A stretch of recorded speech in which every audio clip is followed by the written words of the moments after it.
Let's try this. Now I'm getting something, but I'm not sure if that's coming from here or if that's coming from like my speakers on the laptop. No, it's gone. No, no, there's yeah, it's the speakers from the laptop. Now it's picking up my voice. But I'm not sure if that's so that's not working.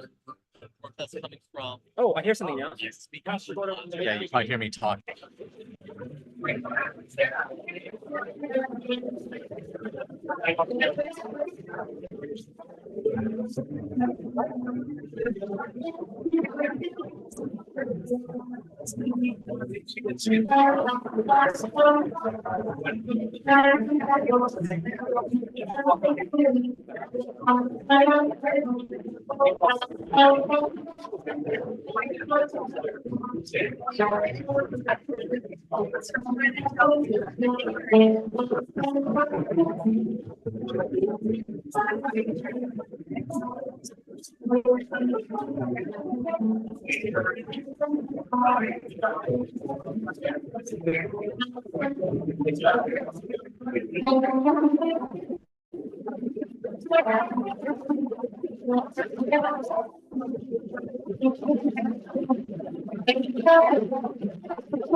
Second delay. Now, big question. Yeah.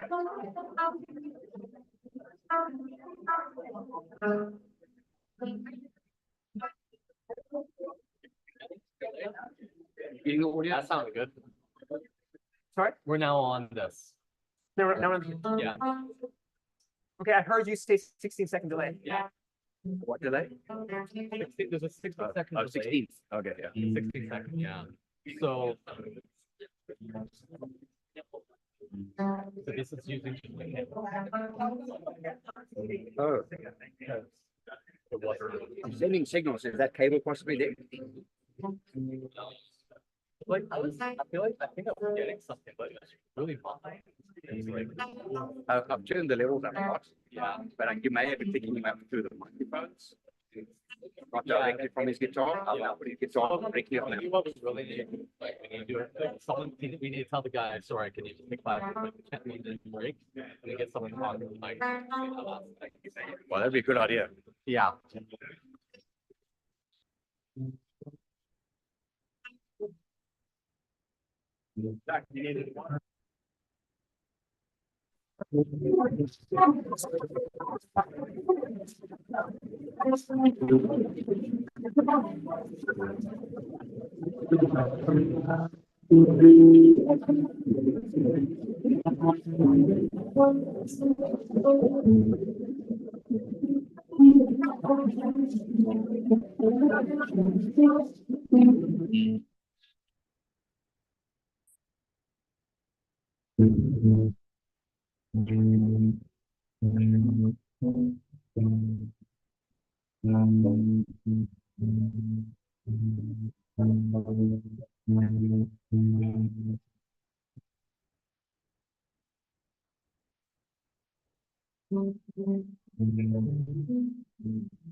This microphone right here. It might not be. It might be the connection to the laptop. Maybe.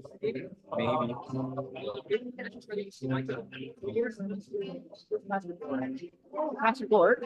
Sorry.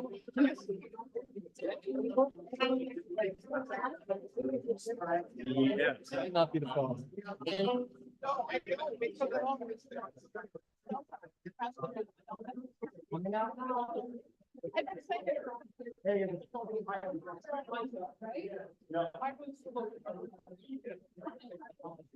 Here we go. You want to try this one instead?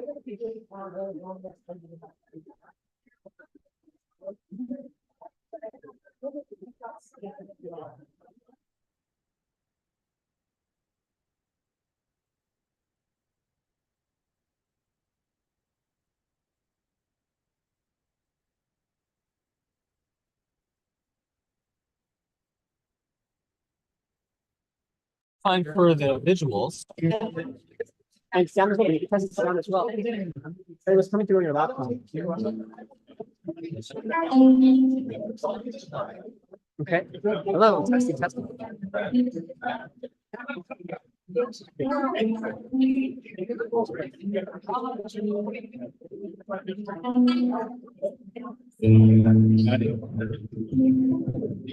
This is better. Which cable? Oh, really?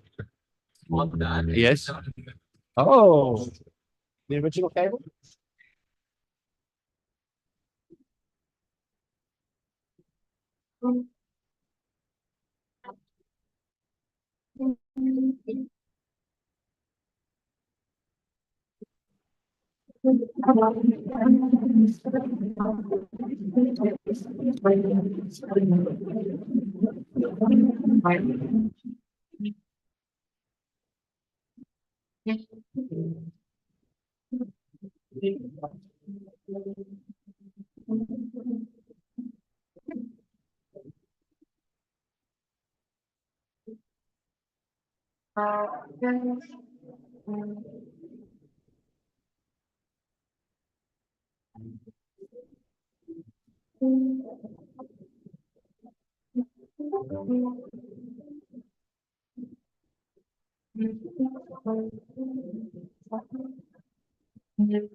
Checking my phone. Test, check.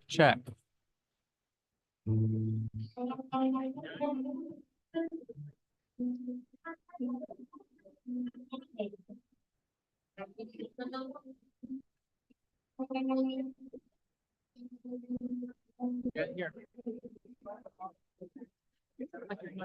No? Oh, yeah, I did. There you go. It's a little slower. Yeah, great. So this is good. Oh, sorry, that's not good. That's not working. And we don't seem to be picking up any music. I'm getting picking up a little bit, but it's like so. Yeah, it's something in their system.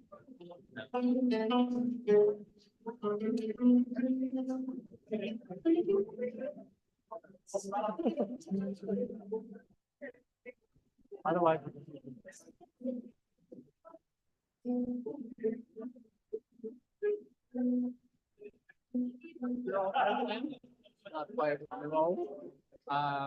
we're having troubles getting audio from their system. Like right now, we're using this microphone, so we're getting all the conversations we're having. Yeah. But when we try and get on my phone, we get that. Maybe in that case then, since the mic that seems to be working is Zach's camera mic. Bring him up front then. Yeah, what do you think? Yeah, you're gonna wait. Zach, can you set up on that table over there? So No, it doesn't really make a difference because they work with speakers, right? Yeah, but you're gonna get all of this conversation. This is in your front. It's not so much hearing the speaker, it's Yeah. hearing less of the audience.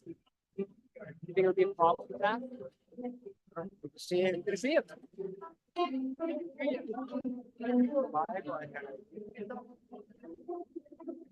Place I can place my phone. It's gonna go live on YouTube, set for 7 o'clock, but I don't have a gimbal or anything, eh? So it's gonna. I guess if they want to see on one of the. Yeah, I don't have a staff for that.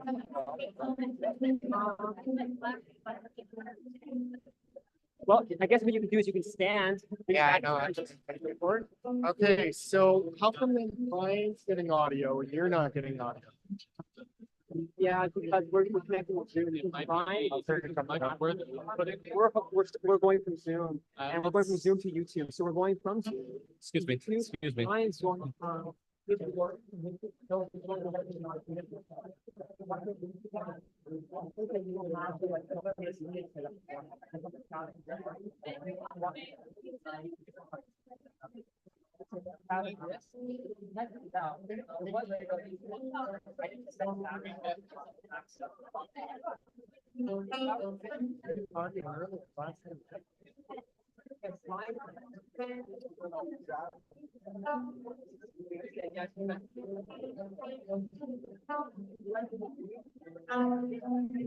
That's your lady.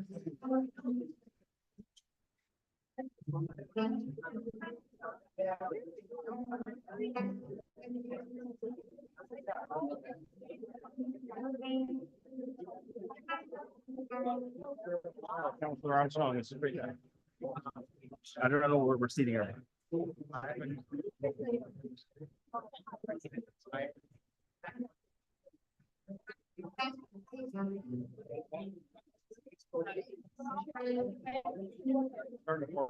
Check it.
Hello, Zach. Testing 1, 2, 3 for Zach.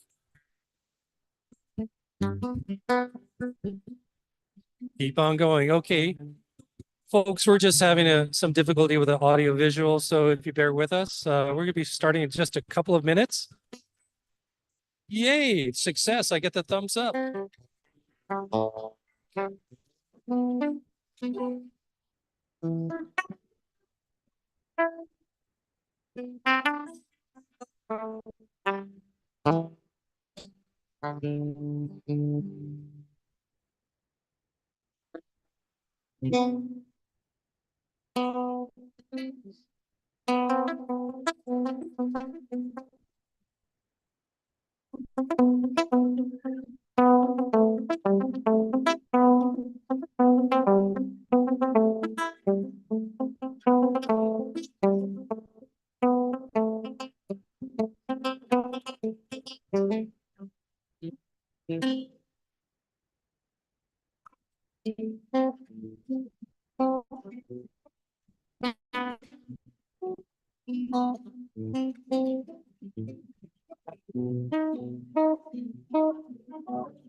Well, good evening, ladies and gentlemen, and all those who are joining us this evening through live stream on YouTube, Facebook, Storm, Rider, and News and Not TV. Welcome to BC Town Hall's 2024, the event here at Destiny Worship Center in beautiful Nanaimo, British Columbia. My name is Robert Dockrell, and I'm hosting this very important event to help bring awareness to legislation that will impact all of our lives here in our province. I come with a disclaimer this evening. It's my accent. So I just want to highlight a few things before I have a lot of people telling me, what did you say? Okay, I might use the word holes. That's not a hole, it's spelled H-A-L-L, hole. If I talk about bills, it should be pronounced bills, B-I-L-L-S. If I say past, I mean P-A-S-S-E-D, past. A few housekeeping rules this evening. Just let you know that the washrooms are out that door, which is a good thing. Down the hallway to the very end, you'll have male and female washrooms down there for your use. Also, could I ask you to please make sure your cell phones are switched off at this time? We would hate to interrupt some presentations here tonight. I'd like to start off by thanking Pastor Gord Freilich and his leadership for making Destiny Worship Center available to us and for coordinating the audio visual for us tonight. Can we put our hands together for Gord and his church?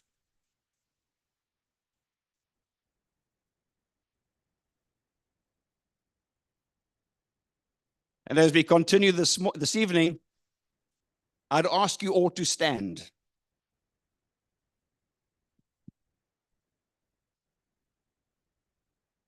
And this is a real good time for you to say hi to your neighbor next to you, either side of you or you behind you, and introduce yourself to them and tell them it's really good they would come out tonight.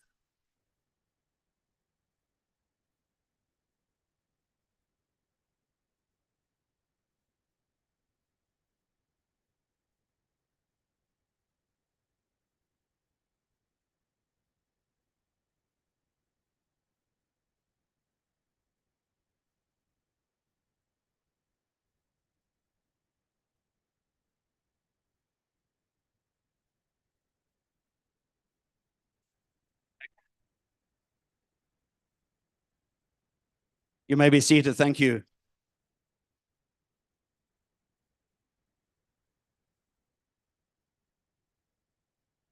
I'd also like to acknowledge a special guest this evening who is with us. Please take a bow. Councillor Cheryl Armstrong.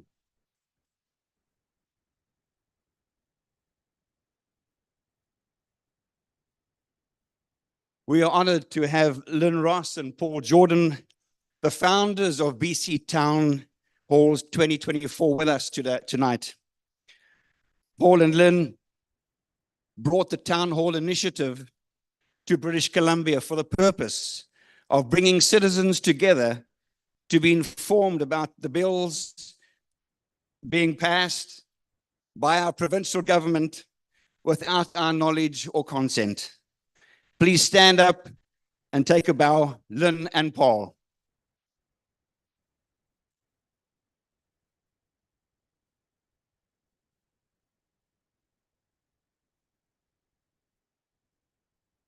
Please visit this website, bctownhalls2024.ca, for more information on other topics of interest, upcoming events, and how you can get involved. You will also see more information about our Nanaimo Town Hall at nanaimotownhall.ca, nanaimotownhall.ca. We have excellent speakers tonight that will inform and educate us on some of the most important legal and health issues our province is facing from this government legislation. We thank you for joining us for this most important and first Nanaimo Town Hall meeting. Let's give ourselves a round of applause.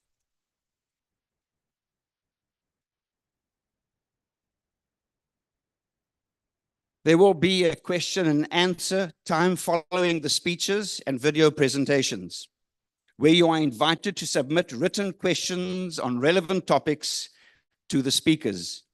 Cards will be provided at the end of each presentation for you to write your questions. This is a very important part of the town hall, as we encourage your involvement as citizens of Nanaimo, BC. You will also be given an opportunity at the end of the meeting tonight to mix and mingle with one another. So, with no further ado, I will turn the floor over to our most venerable moderator, Frank Pluter, to kick off tonight's town hall. Frank.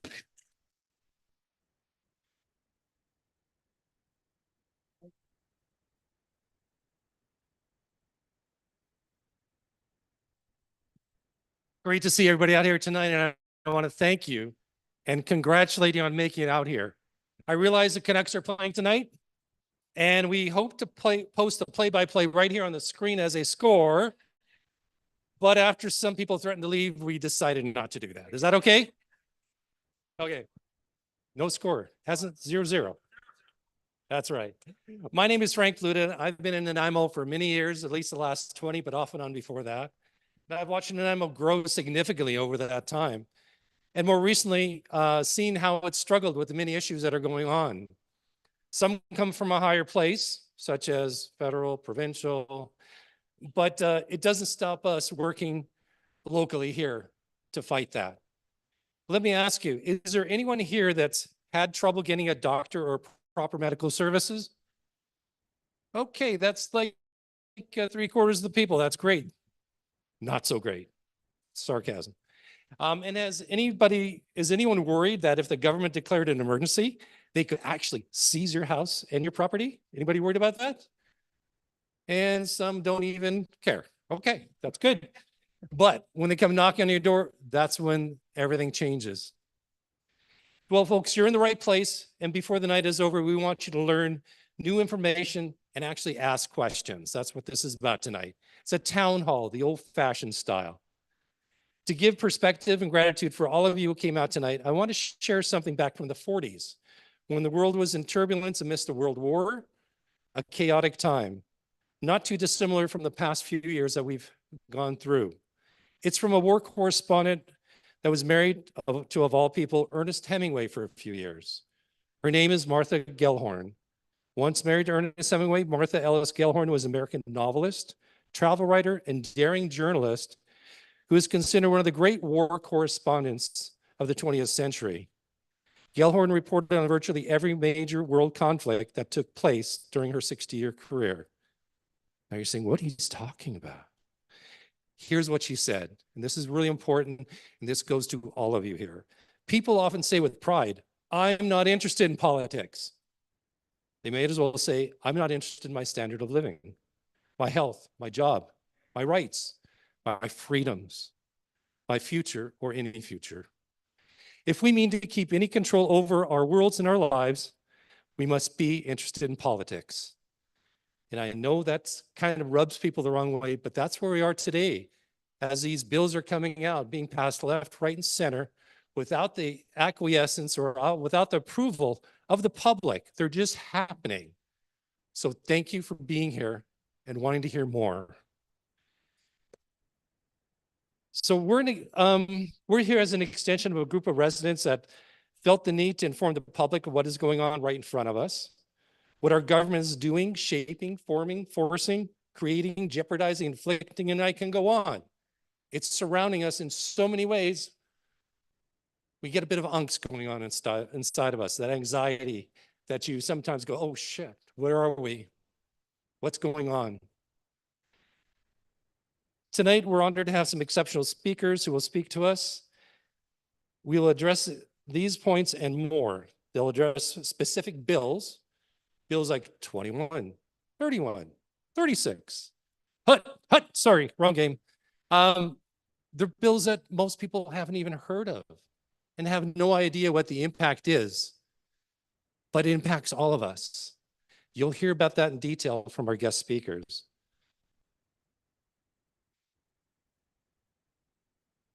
I'd like to start tonight with welcoming and introducing our veteran of town hall meetings.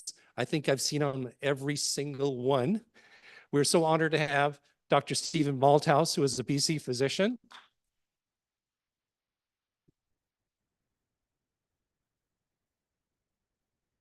He is also one of the founders of the Canada Health Alliance, and who is the current president of the Canadian Integrative Medical Association. He has practiced medicine over 40 years in rural, urban, emergency room, palliative care, and family practice settings, as well as being involved in overseas research into childhood illnesses. Stephen will speak on the Health Professional Occupations Act. You guys got that? The acronym is HPOA, or better known as Bill 36. And also the Emergency Preparedness Act, Bill 31, which I'm sure hardly anybody's even heard about. So please welcome Dr. Stephen Malthouse to the stage.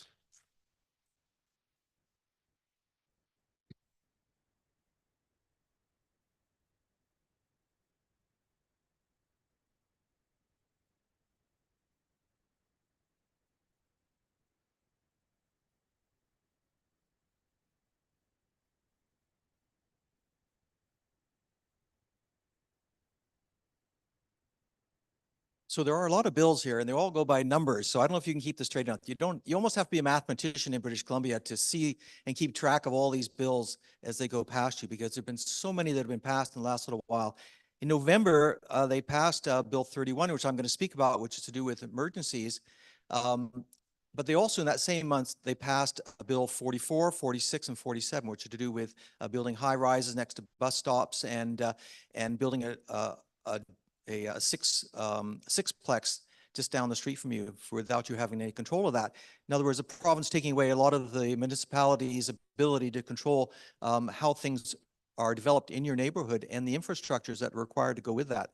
So they're passing these bills like crazy. It's like they're in a race for some reason. And it could be a race to maybe to get out of office. I hope so. But I'm going to take you through a few of these, and this is, so if you have some training in arithmetic and mathematics, you'll be in good shape for tonight.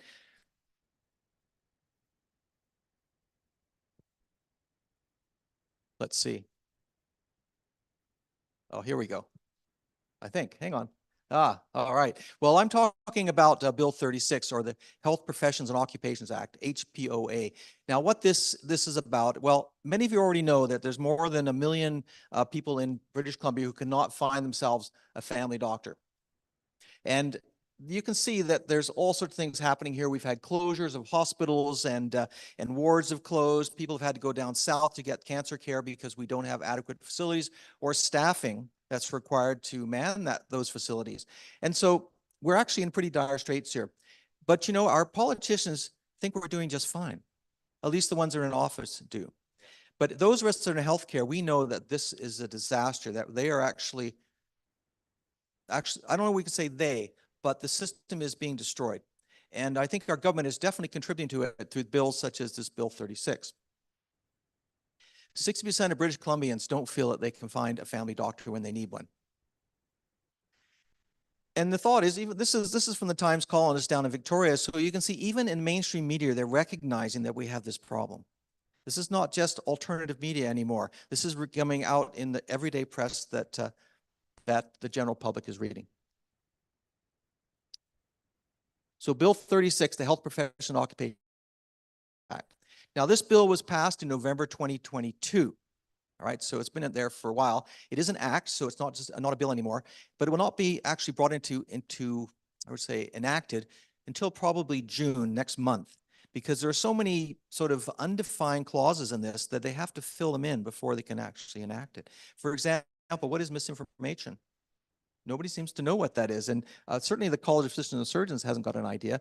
But what they're going to do is they're going to take 15 colleges, 15 self-regulating colleges. And that could be optometrists, dentists, chiropractors, medical doctors, nurses, naturopaths. Those 15 colleges will be amalgamated into 6. And of course, the keywords here are modernizing, streamlining, clarifying, that sort of thing. You know, the typical political speak, which is designed to make you say, oh, that makes complete sense to me.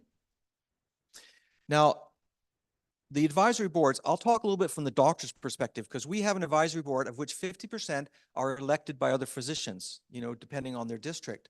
So that means at least those 50% of the people on the advisory board for the college, they have some experience about medicine. But what's going to happen with this new bill or act is that 100% of them will be, these advisors will be nominated or put into place by the government. So that means they may not have the experience that we would hope to have for colleges that are supposed to be monitoring their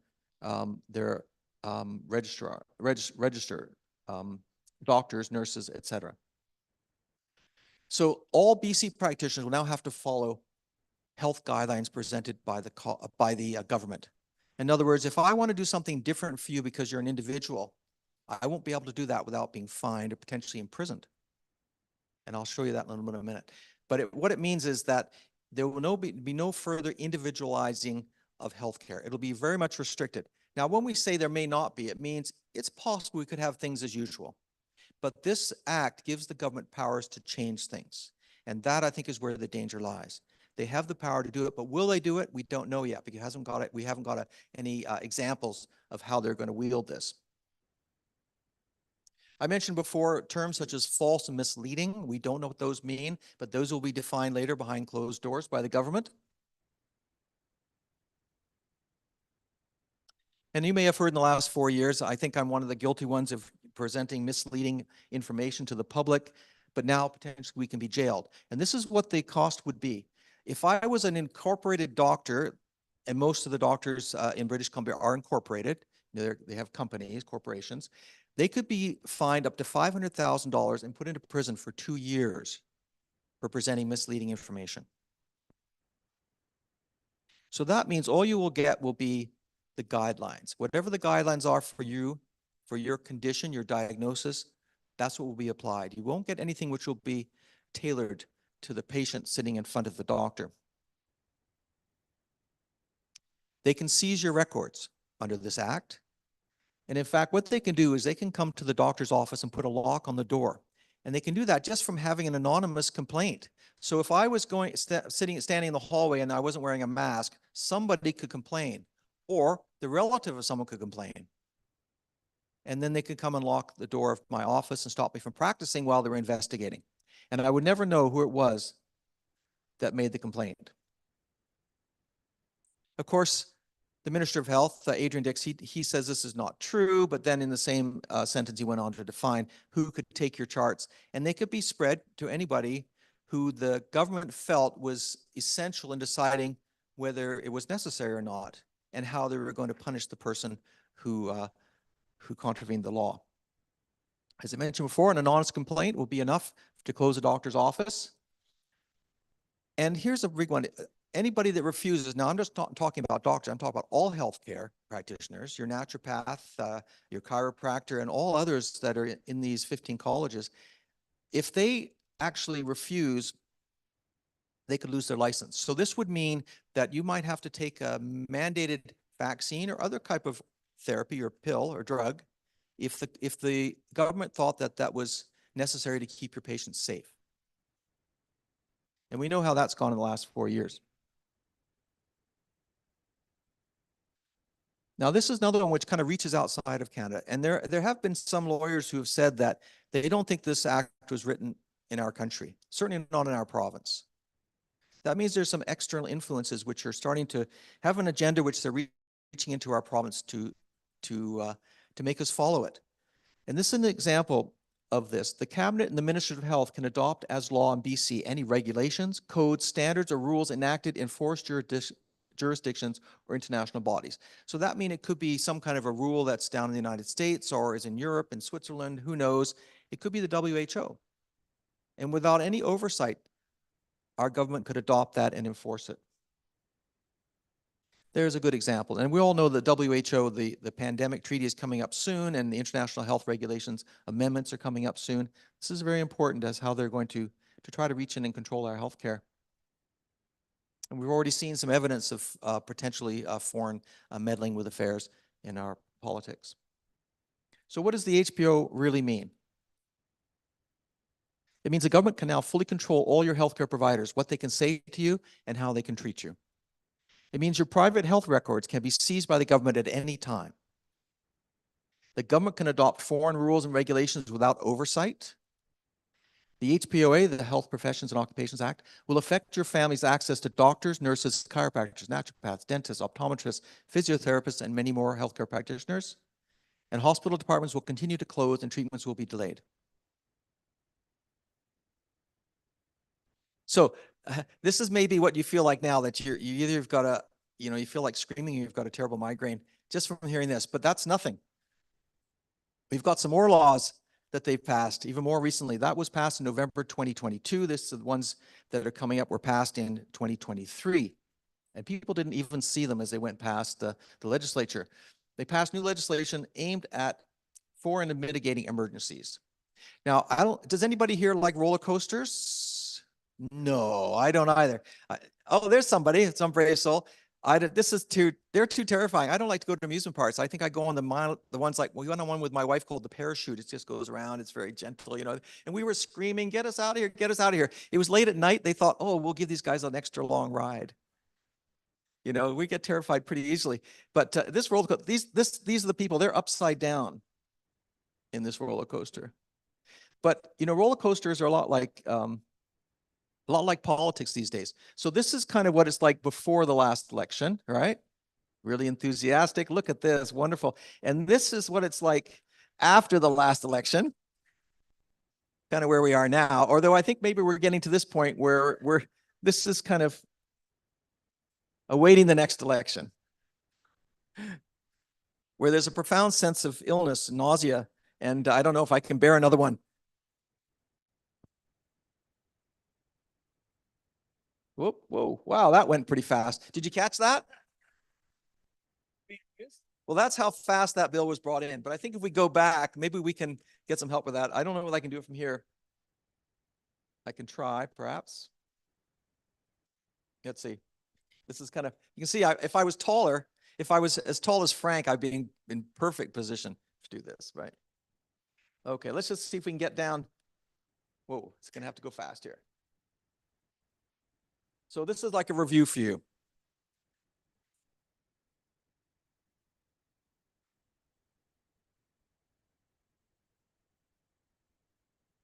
We'll hope we'll stop and we don't get to that one where it zips through everything again.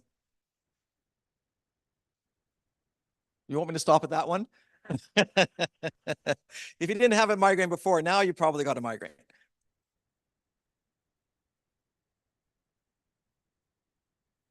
I think we're getting close. Bill 31, the Emergency and Disaster Management Act. Now we had an act before to deal with emergencies, but we needed to upgrade it, so to speak. And this one actually went back to about 2015, where there was a meeting in Japan, and they adopted a lot of the things that they thought were worthwhile. So it was back in 2015. Maybe you recognize this phrase, build back better, right? Anyway, this is what they thought they would do, and it was adopted by the Third UN. So this is kind of the roots of this new Disaster Management Act. And the previous one had quite a bit in it, but they wanted to upgrade it. So they added in other causes for disasters or emergencies: transmissible diseases, environmental toxins, security threats, terrorist activities. Those are some of them. Now, where do those come from? I think many of them seem to be manufactured. Certainly transmissible diseases. I don't know if you guys are ready to run from the bird flu yet, but I see that as a means of actually attacking our food supply. But environmental toxins, well, where are those coming from? Anyway, the question is why. Now, I mentioned these words: streamline, modernize, clarify. These are keys that you're being hoodwinked when you start to see those at the beginning of an act. And Bill 31, they also added climate change. And now that's really significant. The other thing they added was the fact that there were penalties for non-compliance. So if you interfere with the rollout of this act, if there was a so-called emergency, then you actually could be punished. Now, it doesn't take much for them to declare an emergency. Even your local authority can do that. So someone in Nanaimo could declare an emergency as long as they thought that they were satisfied that an emergency was present. If they had made reasonable efforts to get people's opinion, the word here is reasonable, right? So you can see the language here allows a lot of leeway for interpretation. Now, from the provincial perspective, is the minister is satisfied. Now, that's a good question. What does it take to satisfy a minister? And I'm not allowed to go there. My wife told me I wasn't supposed to say any jokes that were really off color, particularly since I don't know the minister personally. But the other one, if there was an initiative, or if there's even the thought that there may be a significant risk maybe there that could give rise. So again, this is a lot is available for interpretation to the minister before they can declare an emergency. Essentially, the minister has to be satisfied, and then they can do whatever they like. General power to do all things necessary. Some of the restrictions you will see would be restrictions on travel to and from an area, restrictions on a business, if you had a business in the area, or if you're going to have an event. An event like this, you wouldn't be able to take place if we were being threatened by, a tsunami on the other side of the island, perhaps. Land and property can be altered and destroyed. Now, this is really important. This is where they can come and take your crop, your trees, your house. They can take just about everything. I don't think they can quite take your children, but nevertheless. So what we have here is they can appropriate, use, and control any of your personal property. They can use and control the use of any land, authorize entry into your property without warrant, any structure on your land. They can prohibit the entry into any structure onto any land by any person. So that would mean if you tried to get back to your house, they could stop you from going there or to your business. And they can authorize or require the alteration, removal, or demolition of trees, crops, structures, or landscapes. Now, this is very important for farmers too, right? Because farmers, they come in and take all their crop, right? They could take all their grain, they could do whatever they want. So again, there's so many mays in this. There's more than 200 mays, M-A-Y, as in might, in this act, which leaves so much room for interpretation.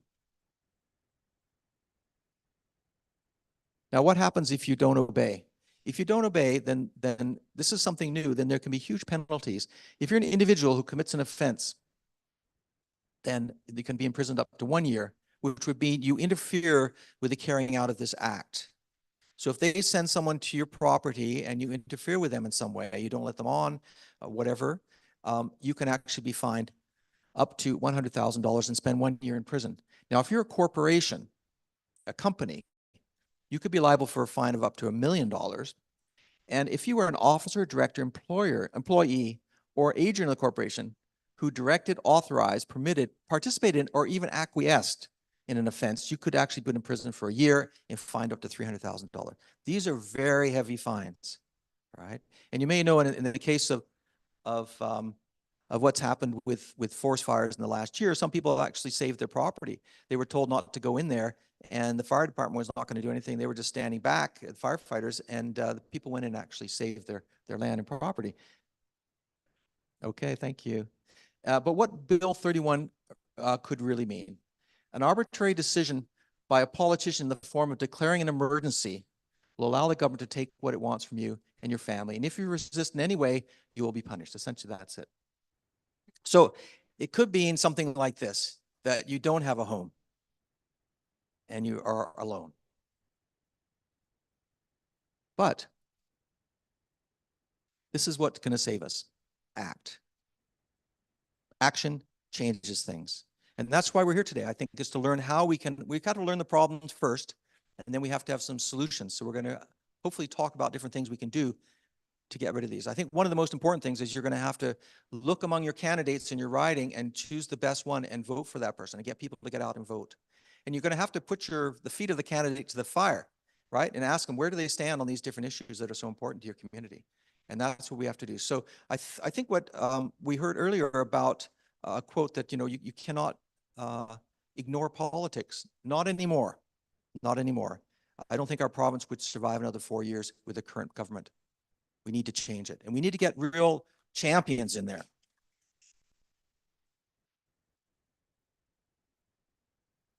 And we need to keep this in mind too, which is, again, the reason we come together is the people don't know their true power. That's us. Thank you very much.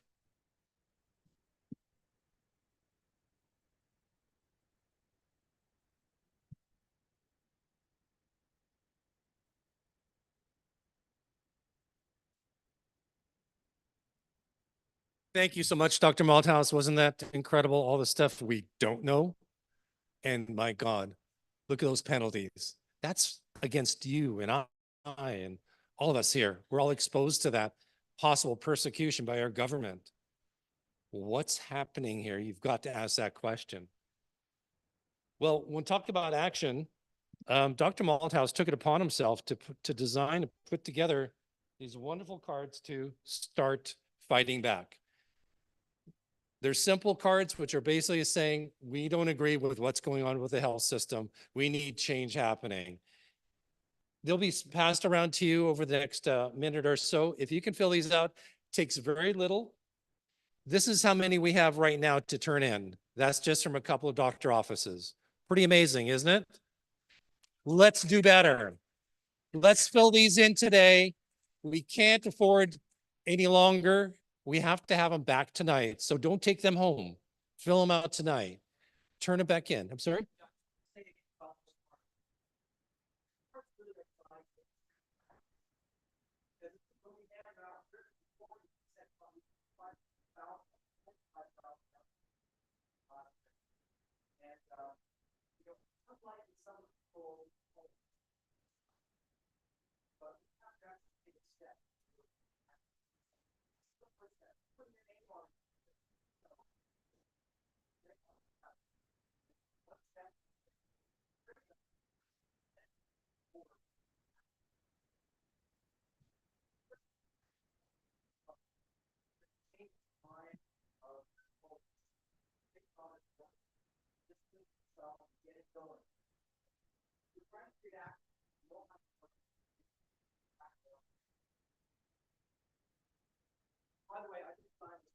Oh.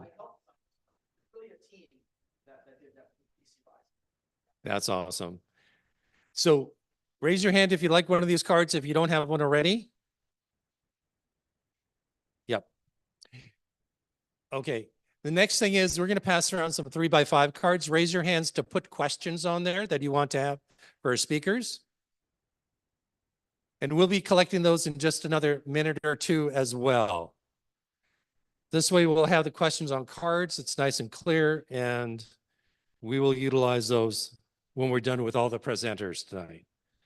So there's a whole backstory on these postcards. Sheila Malcolmson, our local MLA. The short story is our advocates went to her office repeatedly to deliver the postcards and to request a sit-down meeting with her. After many attempts, failed responses, false promises, finally she replied, "Please write down your questions and I will forward them to the health minister." Does that sound bureaucratic or what? Very lame response, which demonstrated how unavailable she is and how bureaucracy plays that game. It would be important for the audience to know that the postcards are going to her and know that she also voted for Bill 36.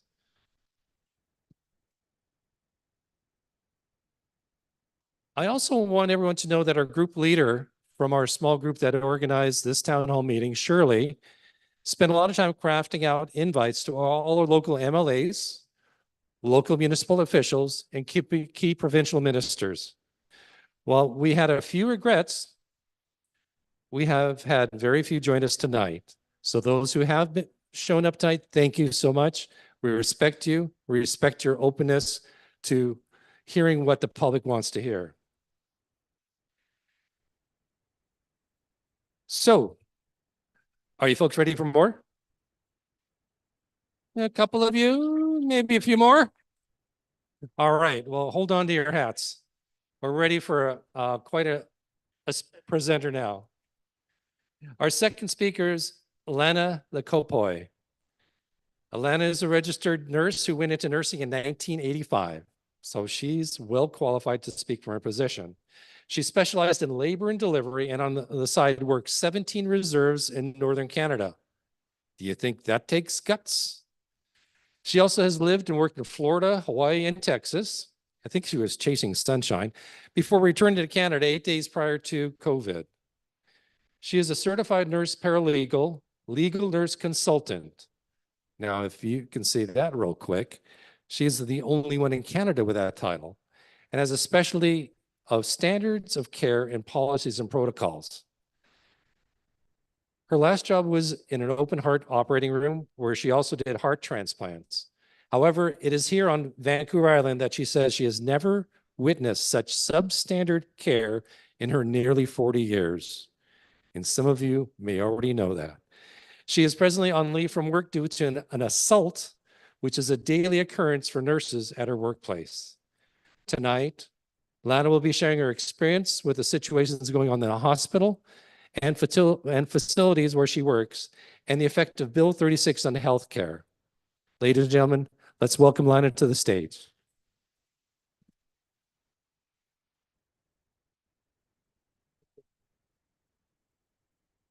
Okay, first of all, I didn't do the transplants. I was the circulator. All right, I've got a lot to say, and I've spent a lot of time, trying to get a flow going. First of all, I do want to say thank you, though, for the invitation. I really do mean that. I want to comment on my bio. It could have been a lot longer. And what I want to add to that is that I grew up in northern Manitoba. No running water, no fridge, no stove. So I'm no pampered princess. I grew up very, very rough. Not in my home. I had great parents, but the community, like shooting, stabbings, stuff. I want to recognize we are in a church. And so there's a lot of content here that I'm going to be very, very cautious of that I just can't say tonight. I'm asking you to read between the lines a little bit. Certainly the language, I'm not going to entertain that. But here we go. And pardon me, but I do have notes. I think everything I have down here needs to be heard. Typically, when I do a presentation, it's like this, and I have bullet points, and I can just do it. But I don't want to forget anything. So if my head is down, pardon me. So a little bit history of my work experience, and there's a reason you're going to know in a few minutes why I told you about how I grew up. The most important part of my bio is that I worked those reserves. And so anyway, my experience really extensive. And I did come, as I said, 8 days pre-COVID, wasn't planning on moving here. I hesitate to use the word stuck. I always say stuck, but I came for a vacation. And I came from San Antonio and I haven't been back. So I bought a home here. This is life. I ended up getting a job. And as my bio did say, that is where I was introduced to the absolute most substandard care I've ever seen in my entire near 40 years. And I've worked hardcore. And I don't think Vancouver Islanders, is that what you call yourself here? I don't know. You have no clue how good it can be elsewhere. And I think you're all, when I say you all, I don't mean pardon me, you know what I'm saying. I think people here are just unaware and they become desensitized. So I have pretty much made it a mission to try to do what I can. I still have tons of energy, even after all these years, to bring up the standard of care or just to do what I can. I've had a few jobs, including working for VIU. So then you go place to place to place to place. So I've seen a lot of places on this island and it's not good. So now I know the laws have changed, but in terms of the standards, I really, really have a passion to bring the standards up, but that's another story. So now here I am, I'm on, I've kind of getting settled on the island, bought a home, just a little bit down. So now I'm at Dufferin Place. So I'm gonna speak quickly because I've got a few pages and the meat and potatoes are yet to come. So I'm at Dufferin Place. So I'm sure you all know there's the hospital, the parking lot, and Dufferin Place. Okay, they're like sisters. I'm privy, so I'm an RN, and so when I go in, I'm like supervisor in charge. So we are privy to what goes on there, and you become friends, right? You just have friends. And so we function back and forth together. So at Dufferin, this is big. So Dufferin, you people all knew about it before I did.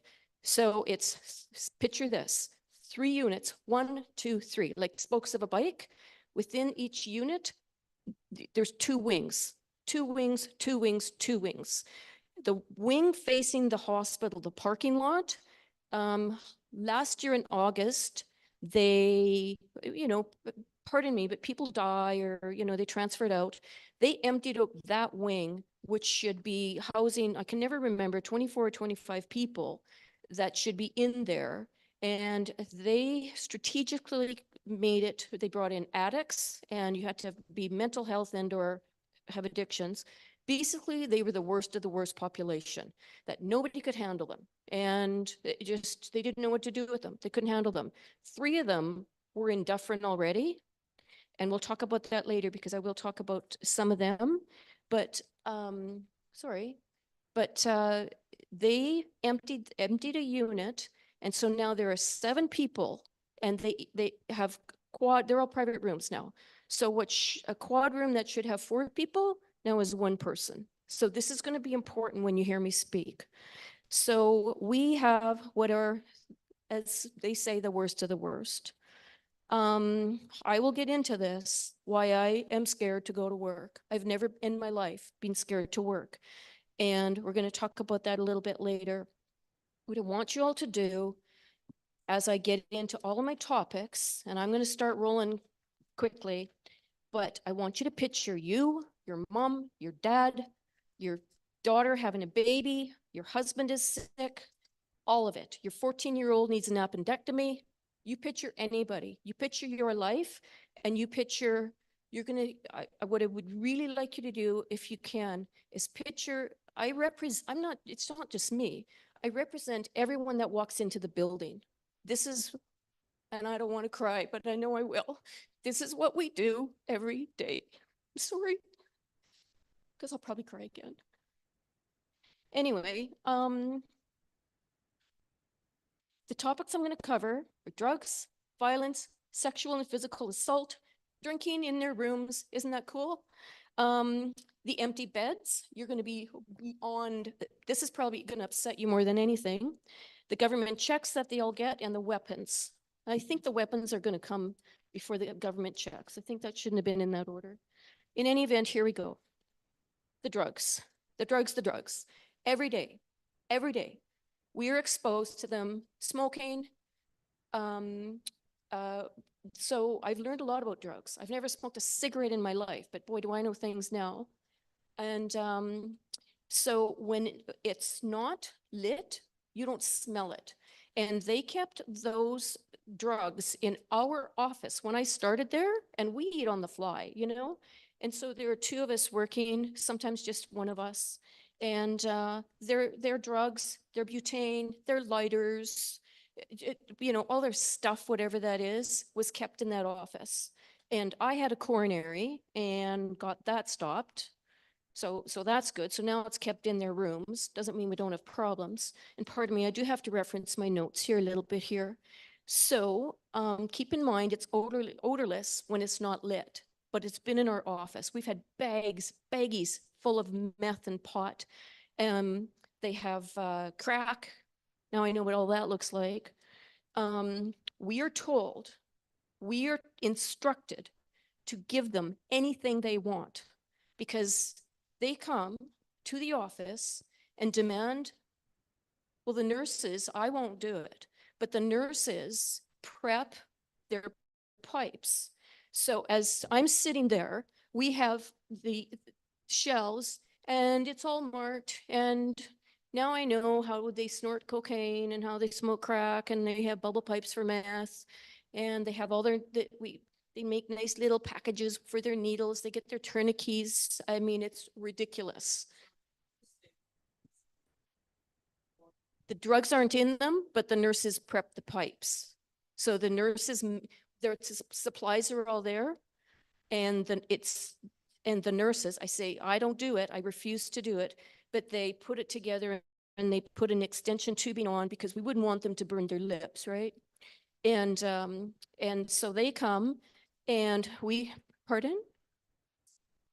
Yeah. Well, okay, so they have put it under that category, but we have no control over their drugs, even though they're hiding behind that. That's my opinion. And I don't have time to speak maybe after. So but as I said, we are told to give them anything they want. So they come and they will collect 20, 25 pipes. They go to the street and sell it for more drugs. I'm going to say this now because I see it in my notes. We're also told not to touch their drugs or their weapons. And we have this in email, we have it in writing, that if we touch their drugs in their room or their weapons, that we can be charged with theft. So when we're scared and we're to look after them and we see some big old knife in the corner, or whatever it is, it doesn't matter. Or we know that, holy smokes, like I don't even do drugs. That seems like a lot. Aren't there laws? I thought it was supposed to be a little bit they could have in their pocket. And you see a baggie stuffed with rocks, with meth rocks. Nope, it's just shut your mouth. Shut your mouth. They do smoke in their rooms.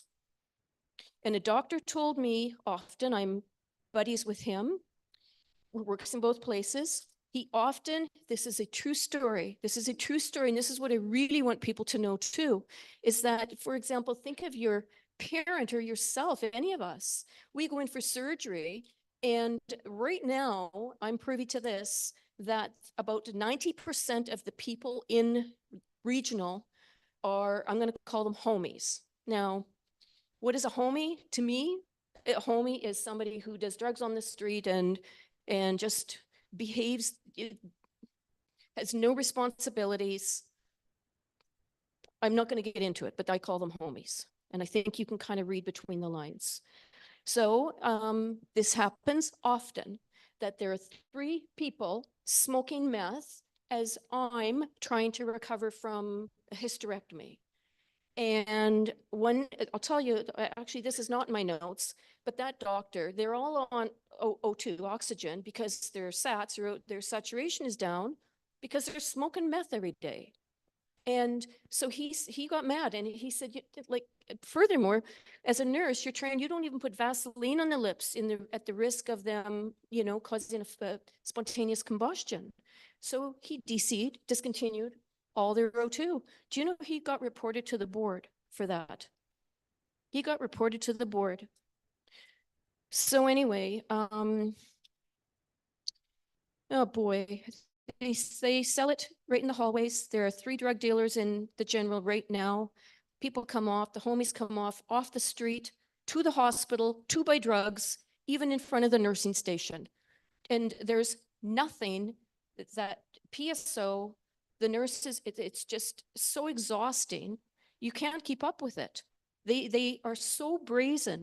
They come to Dufferin, they're at the window. They come in Bez at the door, they're selling it down there. And we are told, actually, we'll get into this with the weapons, but it's a 24/7. Like, they can come anytime they want. Okay, so this is bad. So we had a meeting, us RNs, at Dufferin there, and I'm freaking out because, there's these bags of drugs, and how sweet for them. They have a little, like a shoe shelf, and they each have all their little slots, like little kindergarten kids. And I'm saying, like, what about these pregnant girls that work here? What about these women, these young girls, say the 20 to 35 group? What about when they're smoking meth? And so I won't get too much into detail because, like I say, I still got lots. So they're smoking meth at the entrance of the labor floor. So I go to security freaking out, and I'll get back to my story, but I go to security freaking out and saying, and they said, Lan, there's nothing we can do about it. I said, so Pappy pulls up, Mummy's in labor, and she has to walk over them or like go through their plume of smoke? Yes, she does. Yes, she does. So when a father brings little children, and I've seen this, coming to see, and I'm going to make this up, maybe you're coming to see their mom or their grandparent, and somebody's like shooting up. There's 3 people laying on the ground outside the general. They're smoking away. And I'm so upset about this, and I'm going to get back to my story. But this is what I was told, we were told. And I said, what about these pregnant girls? I go home and I live alone. So the first thing I do is I walk in, my laundry's on my main floor, and I take my clothes off and I go straight up and I use one bathroom only after work because I can smell it on my hair. I can smell their drugs in my hair. So this upsets me so badly. So these young moms, they go home and, okay, I can't, two? Okay. And they're exposing their children. So what are we, I'm going to talk quickly. So what are we doing? Are we raising a new generation of drug addicts in utero? Babies? It just, they're a baby coded in ER. Now I'm just going to give you facts. They use it in all the bathrooms. Their laundry is done with the general population. Their used pipes are done with the whole population. Their laundry. That's criminal to me. Violence. When that unit opened, there was a girl that beat the dickens out of geriatrics. And all I'm going to say is one of them died 1 week later. She went unconscious. Nothing happened. So she's ours. She beats the heck out of her room. We are so scared of her. And this is why I say about my bio, why is it that I could work in a reserve and do what I did? And I might go over, but I will make it quick. And do what I did, and I was never scared. I would have guys that would rape or beat their wives come in. And sometimes, you know, because it's the weather, you have to wait for the RCMP to come in, they can't land.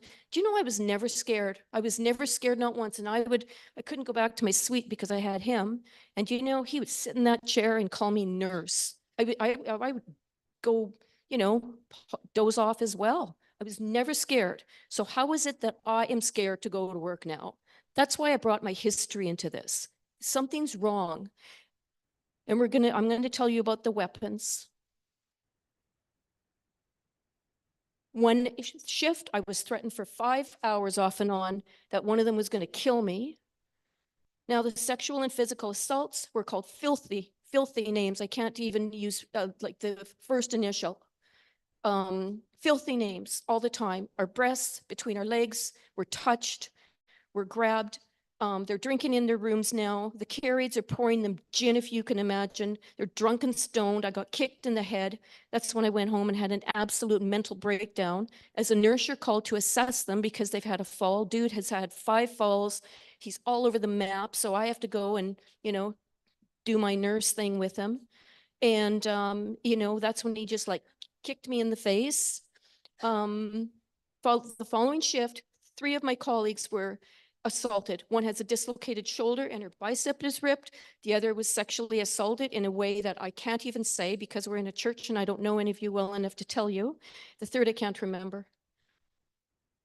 And drinking, actually, you may not know this, but drinking can be in their MAR, which is their medical administration record.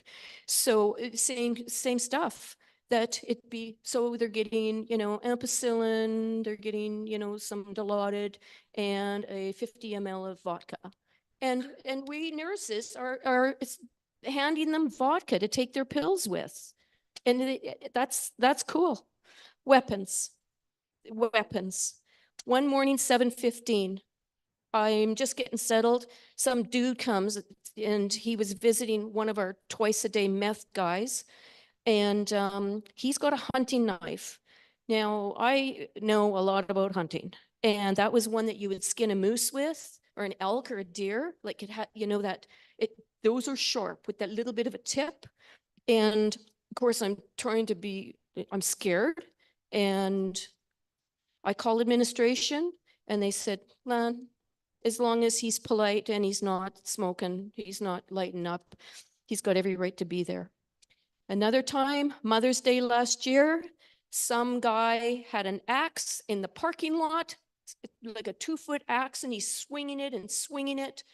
And security was so busy, they couldn't come. I called the RCMP. By the time they, you know, got there, he was gone. But he checked his axe in, and that was his right. Security I love them. I have so much respect for them. And they said like at that time, that was his right to walk into the hospital and check his axe. Empty beds. This is what I want all of you to know, is that so all these people have a bed and they leave for 1, 3, 5, 8 days. Often they go to see their girlfriend, they go just get, you know, crap faced in Bowen Park, go see their boyfriend. That bed is theirs. And do you know, one day a doctor told me there were 78 people waiting for a bed. Meanwhile, there's all these empty beds. Where I work, they're empty beds. So think about it. It's a unit that should have 24 or 25 people, and we usually have 4. But yet, I mean, everybody else is on stretcher bay. What a game. What a game. Are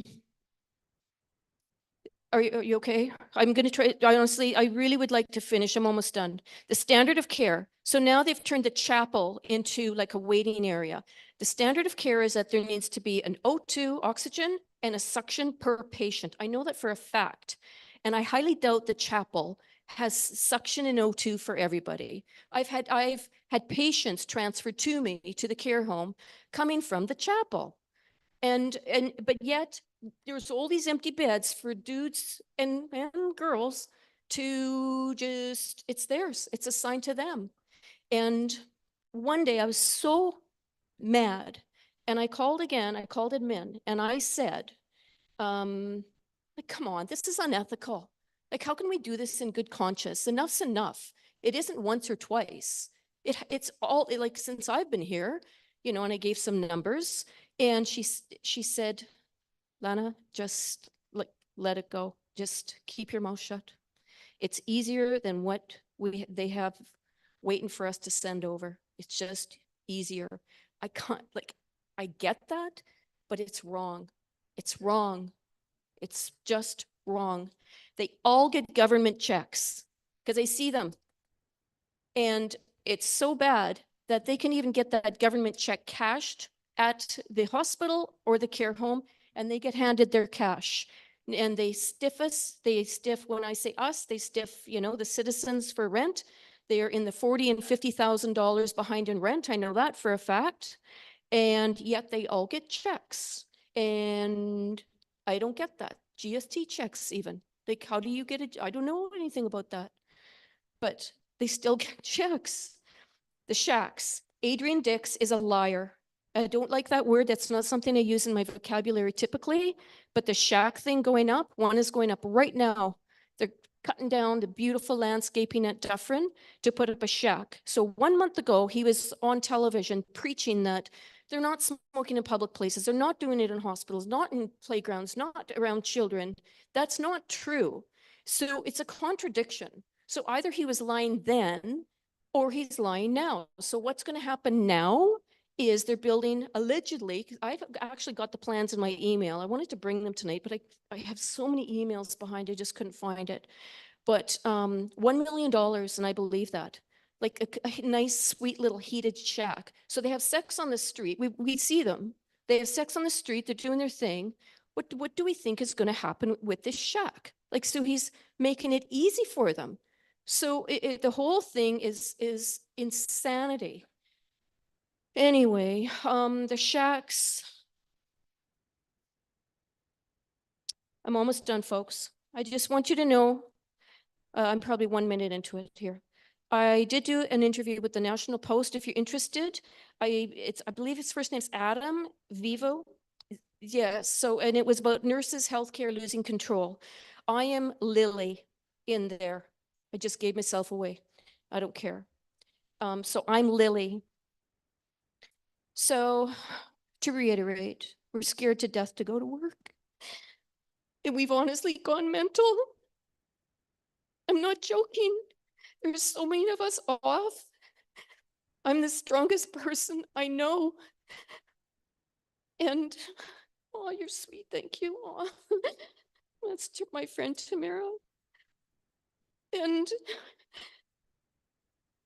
we have no support. There are no policies in place. There's no policies for anything. It feels lawless. Yes, ma'am.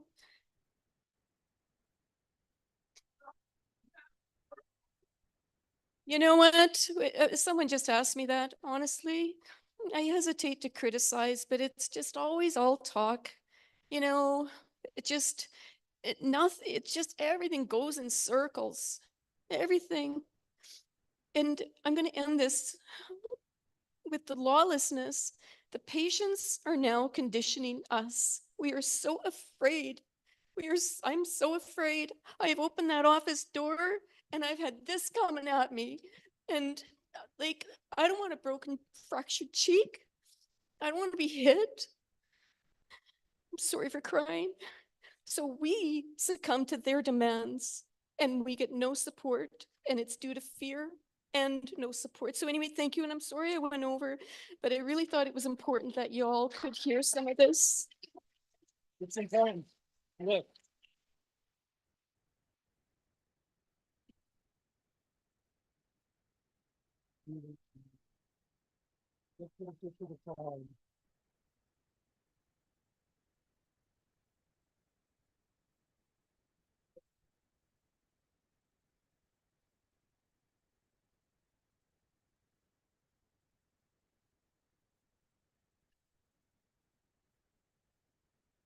Yeah, no, I get it. Okay, I told you this was going to be heavy. I know it's turned a lot of heads, a lot of hearts, a lot of emotions. I initially talked to Lana about a week ago, and she said, "Do you have 5 minutes? I can tell you my story." Well, it was over an hour and a half later. There's so much and so much depth to this story. You've only heard the top of it, but you've heard some of the horrible side of it. Now I ask, has anybody heard that same story out here? We've got a few hands out there. Are you glad that you know now what's going on?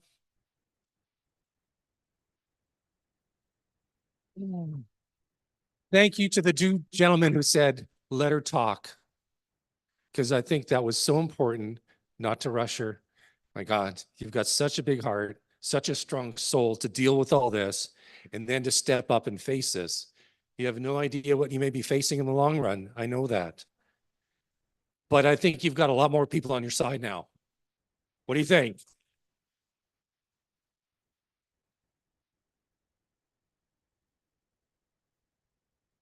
So I'm now going to bring up Pastor Robert, who's going to introduce the next three speakers. I thank you very much, and I'll be back in a little while.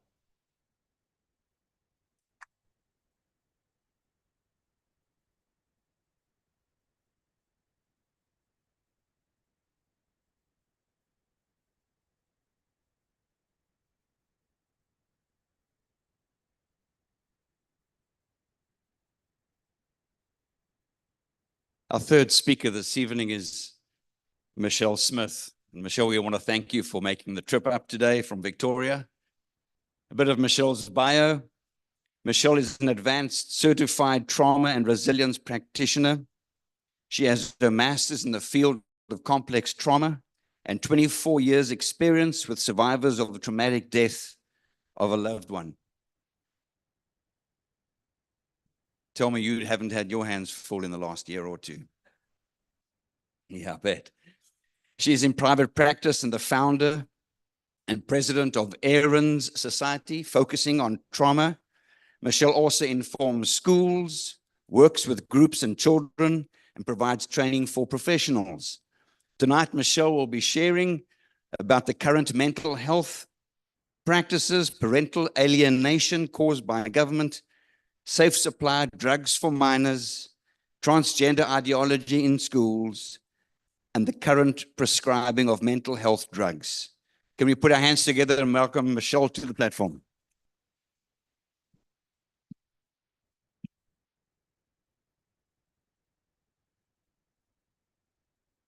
Actually, can I put this? Oh, absolutely.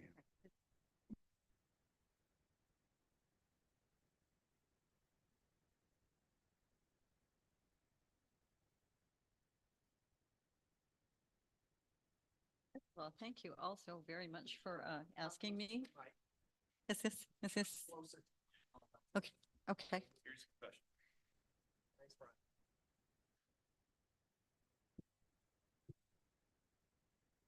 I'm short. Is this any better? Is it good?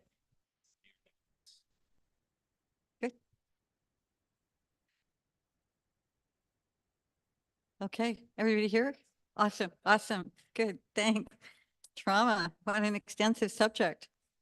It is actually, it's very extensive and there isn't time tonight to be able to condense everything into 15 minutes, especially when it comes to symptomology, treatment of it and so on. I can tell you in our culture, it's an incredibly overused word and for most people. And so what people because of that, what people generally think it is, it probably isn't.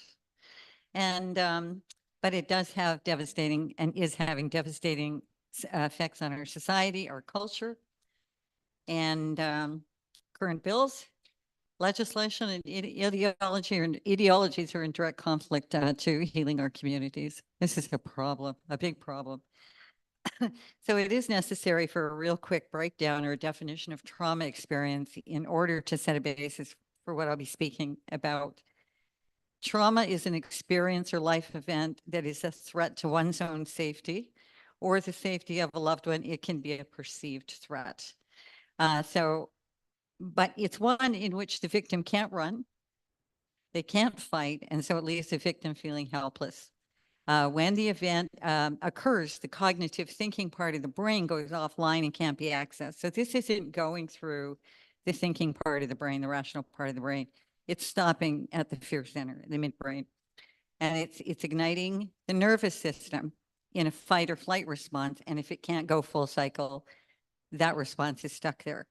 And it doesn't go away just because the threat does. It's stuck. So it starts to manipulate the victim's life. It leaves the victim with a real shattered sense of safety, feelings of helplessness, and a system that's what we call switched on and constantly scanning for danger, is constantly hypervigilant, trying to ward off whatever is coming at them next. These responses are not voluntary. They go underneath the cognitive awareness, usually for the victim. So you've probably heard of things like a fight response, flight response, those types of things. That isn't just somebody getting mad.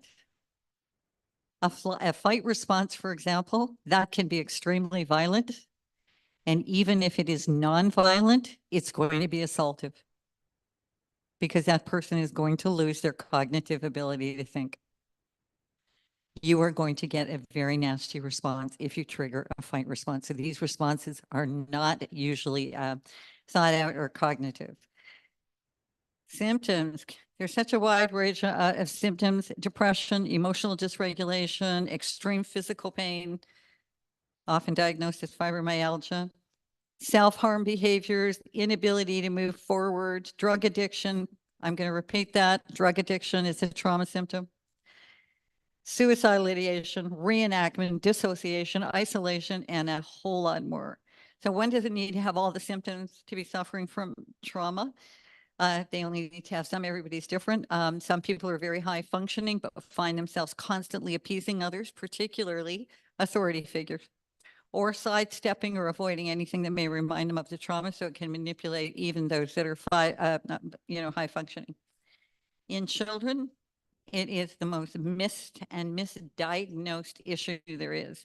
The symptoms are endless. It can cause what we call learning disability, sleeplessness, hypervigilance, acting out, ADHD symptoms, attachment problems, gender dysphoria. In my textbooks, gender dysphoria is a trauma symptom. Just so y'all know. Kids tend to grow out of that. And so much more. Now, during COVID, I saw kids bedwetting, reduced to baby talk, parents waking up and finding their 7 or 8-year-old sleeping at the base of their bed. I had a 17-year-old sitting across from me, so frozen solid with fear, he couldn't move anything except his thumbs. Parents didn't know what was wrong. They tried everything from discipline to everything else. And they said, he's frozen with fear. And so I had to attempt to get this 17-year-old out of a frozen state. But that frozen state will actually keep the victim from moving forward in any way.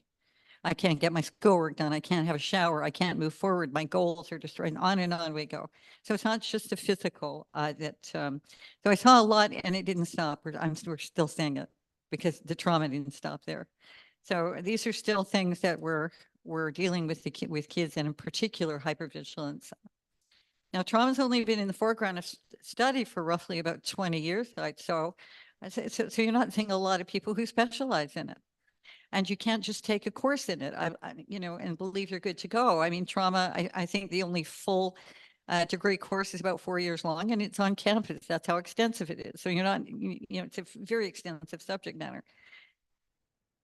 The problem with trauma is that once that reflex is stuck in the nervous system, it doesn't go away because the threat does. It stays stuck. It manipulates the victim's life. You are seeing it all around you, and you just probably haven't identified it for what it is. We've seen people at rallies literally screaming in each other's faces. I mean, I saw a gentleman jump over the dividers and punch a cop in the side of the head. We're talking major fight responses when you trigger people. COVID was a threat to safety. I can't run, I can't fight, I'm helpless, fear, stuck in the nervous system. We had an explosion of what was termed mental health issues. If a person has been previously traumatized, even as far back as childhood, which most people have had some sort of experience with trauma. If a person has been previously traumatized, another trauma comes along, it doesn't have to be the same trauma. It only has to make you feel the same. I can't run, I can't fight, I'm helpless, bang, off goes that response. It triggers the trauma response immediately. So again, it doesn't have to be the same trauma. So a lot of what we're seeing and have been seeing is actually old trauma. It's not even new. I mean, some of it's new, but a lot of it is actually old. Anybody who knew anything about trauma actually are calling it a trauma tsunami. So even police officers I talked to were calling it that. They've had enough PTSD courses to know what it was. But many are also saying that our current approaches to mental health have been and are a colossal failure. They need to be revamped. It's horrible.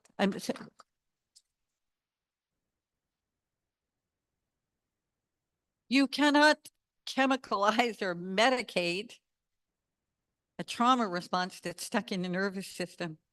You can't.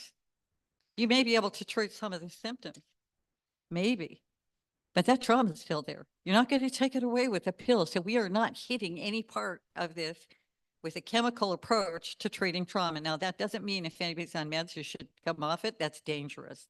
Don't do that. And not unless you're under a doctor's care.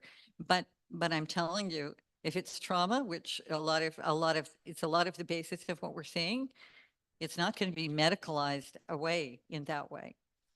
Now, educators had regularly told me that before COVID, they maybe saw one transgender, if any, in a whole school. After COVID, at least one per classroom. Yeah, what does that tell you? Now, I had phoned a school counselor to give the results of some screening I'd done on a 12-year-old, and I mentioned her by name, and I was told she didn't call herself that anymore. The counselor told me she doesn't have any choice but to call her what this girl wants. I said, well, I won't be calling her that. I liked that kid. I'm going to be calling her what I know her as. So I asked the counselor if she was aware. Referred to as dissociative identity disorder. It's a trauma symptom, and that she was reinforcing. Yeah, you're reinforcing trauma. Yeah. She said, "I was singing to the choir." She didn't have any choice. Right now, I'm looking at a lot of teachers suffering from trauma and jumping ship, and there isn't, and nurses as well, and there isn't a lineup waiting for positions to be filled. One counselor told me the other day, I am sick to death of pulling our middle school kids off the floor from their drug use. Off the hallway floors. When sex education was introduced to school, they said parents aren't doing their jobs. We have to hand these great